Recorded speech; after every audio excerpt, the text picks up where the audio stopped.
ನಮಸ್ಕಾರ. ಇವತ್ತಿನ ನಮ್ಮ ಚರ್ಚೆ ಒಂದು ವಿಚಿತ್ರವಾದ ಪ್ರಶ್ನೆಯಿಂದ ಶುರುವಾಗುತ್ತೆ.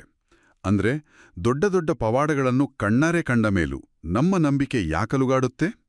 ಪರಾಶತ್ ಬೇಶಾಲಕ್ನ ಪ್ರಕಾರ ಕೆಂಪು ಸಮುದ್ರ ಇಬ್ಬಾಗವಾದ ಘಟನೆಯ ನಂತರ ಇಸ್ರೇಲ್ ಜನರು ಅಮಾಲೇಕ್ ಎಂಬ ಶತ್ರುವನ್ನು ಎದುರಿಸ್ತಾರೆ. ಬೀಟ್ ಇಸ್ರೇಲ್ ಇಂಟರ್ನ್ಯಾಷನಲ್ ಮತ್ತು ಗಡ್ಡಿ ಎಫ್ರೇಮ್ ಅವರ ಟಿಪ್ಪಣಿಗಳ ಆಧಾರದ ಮೇಲೆ ಈ ಘಟನೆಯ ಹಿಂದಿನ ಆಳವಾದ ಅರ್ಥವನ್ನು ತಿಳಿಯೋಣ.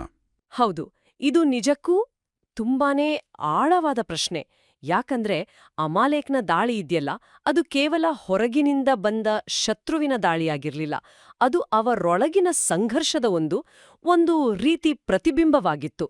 ಅಂದ್ರೆ ಪವಾಡವನ್ನು ನೋಡಿ ಬಂದ ನಂಬಿಕೆಗೂ ಕಷ್ಟಗಳನ್ನು ಎದುರಿಸಿ ಗಟ್ಟಿಯಾದ ನಂಬಿಕೆಗೂ ಇರುವ ವ್ಯತ್ಯಾಸವನ್ನು ಈ ಘಟನೆ ತೋರಿಸುತ್ತೆ. ಒಂದು ನಿಮಿಷ, ನಂಗಿದು ಸ್ವಲ್ಪ ಗೊಂದಲ ಆಗ್ತಿದೆ. ಸಮುದ್ರ ಇಬ್ಬಾಗವಾಗಿದ್ದನ್ನು ನೋಡಿದ ಜನ ಕೆಲವೇ ದಿನಗಳಲ್ಲಿ ದೇವ್ರು ನಮ್ಮ ಜೊತೆ ಇದಾನೋ ಇಲ್ವೋ ಅಂತ ಅನುಮಾನ ಪಡೋಕ್ ಸಾಧ್ಯನಾ? ಇದು ಕೇಳೋಕೆ ಸ್ವಲ್ಪ ವಿಚಿತ್ರ ಅನ್ಸುತ್ತೆ. ಆ ಅನುಮಾನ ಯಾಕ್ ಬಂತು? ಏನಾಗಿತ್ತಲ್ಲಿ? ಗಡ್ಡಿ ಎಫ್ರೇಮ್ ಅವರ ಟಿಪ್ಪಣಿಗಳ ಪ್ರಕಾರ ಅಮಾಲೇಕ್ ಅನ್ನೋದು ಕೇವಲ ಒಬ್ಬ ವ್ಯಕ್ತಿ ಅಥವಾ ಜನಾಂಗ ಅಲ್ಲ, ಅದು ನಮ್ಮ ಮನಸ್ಸಿನಲ್ಲಿ ಹುಟ್ಟುವ ಸಂಶಯ.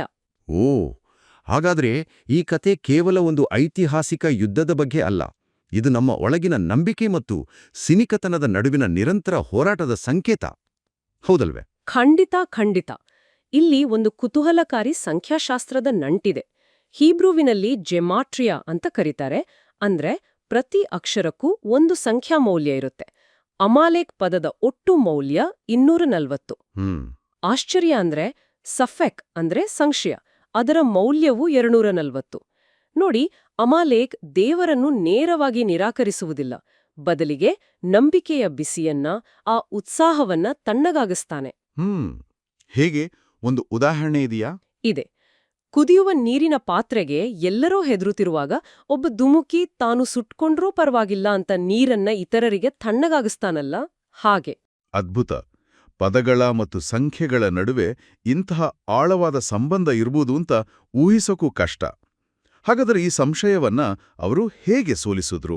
ಯುದ್ಧದ ತಂತ್ರ ಹೇಗಿತ್ತು? ಅಲ್ಲೇ ಇರೋದು ಸ್ವಾರಸ್ಯ. ಯುದ್ಧ ಎರಡೂ ಕಡೆ ನಡೀತಿತ್ತು. ಕೆಳಗೆ ಕಣಿವೆಯಲ್ಲಿ ಯೆಹೋಶುವ ಸೈನಿಕರ ಜೊತೆ ಯುದ್ಧ ಮಾಡ್ತಿದ್ದ.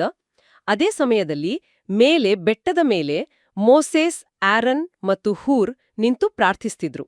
ಓ, ಹಾಗಾದ್ರೆ ಯುದ್ಧಭೂಮಿಯಲ್ಲಿದ್ದ ಯೋಧರಷ್ಟೇ ಬೆಟ್ಟದ ಮೇಲಿದ್ದವರ ಪಾತ್ರವೂ ಮುಖ್ಯವಾಗಿತ್ತು ಅಂತ ಆಯ್ತು. ಅದಕ್ಕಿಂತಲೂ ಹೆಚ್ಚು, ಬೀಟ್ ಇಸ್ರೇಲ್ ಇಂಟರ್ನ್ಯಾಷನಲ್ ಇದರಲ್ಲಿರುವ ಒಂದು ಗೂಢವಾದ ಸಂದೇಶವನ್ನು ವಿವರಿಸ್ತದೆ. ಆರನ್, ಹೂರ್, ಯೆಹೋಶುವ, ಮೋಸೆಸ್ ಈ 4 ಹೆಸರುಗಳ ಮೊದಲ ಹೀಬ್ರೂ ಅಕ್ಷರಗಳನ್ನು ಸೇರಿಸಿದರೆ ಏನ್ ಬರುತ್ತೆ? ಅಖಿಮ್ ಎಂಬ ಪದ ಬರುತ್ತದೆ. ಅಂದ್ರೆ ಸಹೋದರರು. ಸಹೋದರರು? ಹೌದು. ಇದರರ್ಥ ಅಮಾಲೇಕ್ನನ್ನು, ಅಂದ್ರೆ ನಮ್ಮೊಳಗಿನ ಸಂಶಯವನ್ನು ಸೋಲಿಸಲು ಸಹೋದರತ್ವ ಮತ್ತು ಒಗ್ಗಟ್ಟು ಅತ್ಯಗತ್ಯ. ಒಗ್ಗಟ್ಟಿದ್ರೆ ಮಾತ್ರ ಪ್ರಾರ್ಥನೆ ಮತ್ತು ಪ್ರಯತ್ನ ಎರಡೂ ಫಲ ಕೊಡುತ್ತವೆ. ಇದು ತುಂಬಾನೇ ಇಂಟ್ರೆಸ್ಟಿಂಗ್ ಆಗಿದೆ. ಹಾಗಾದ್ರೆ ಯುದ್ಧ ಮಾಡಲು ಯೆಹೋಶುವನನ್ನು ಯಾಕೆ ಆರಿಸಲಾಯಿತು? ಆತನಲ್ಲಿ ಅಂಥ ವಿಶೇಷತೆ ಏನಿತ್ತು? ಯೆಹೋಶುವ ಯೋಸೆಫ್ನ ವಂಶಸ್ಥ. ಸರಿ. ಕಥೆಗಳಲ್ಲಿ ಯೋಸೆಫ್ನನ್ನು ದೃಢ ನಂಬಿಕೆಯ ಸಂಕೇತವಾಗಿ ನೋಡಲಾಗುತ್ತದೆ.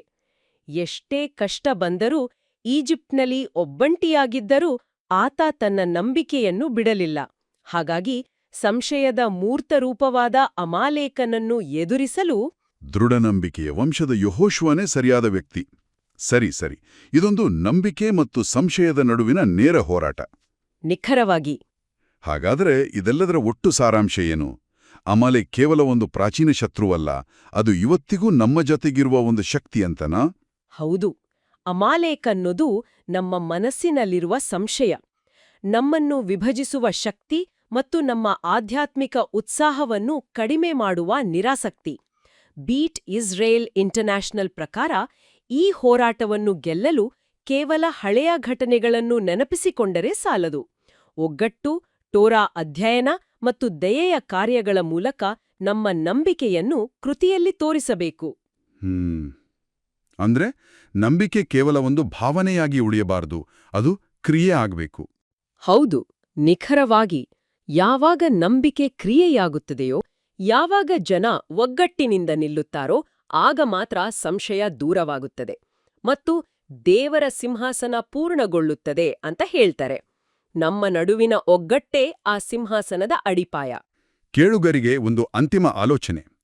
ನಮ್ಮ ದೈನಂದಿನ ಜೀವನದಲ್ಲಿ ಯಾವ ಸಣ್ಣಪುಟ್ಟ ಸಂಶಯಗಳು ಮತ್ತು ಸಿನಿಕತನದ ಮಾತುಗಳು ನಮ್ಮ ಉತ್ಸಾಹ ಮತ್ತು ನಂಬಿಕೆಯನ್ನು ತಣ್ಣಗಾಗಿಸುತ್ತವೆ ಮತ್ತು ನಮ್ಮ ಸುತ್ತಲಿರುವರ ಜೊತೆ ಸೇರಿ ಒಗ್ಗಟ್ಟಿನಿಂದ ಆ ಸವಾಲನ್ನು ಹೇಗೆ ಎದುರಿಸಬಹುದು ಇದರ ಬಗ್ಗೆ ಯೋಚಿಸಿ.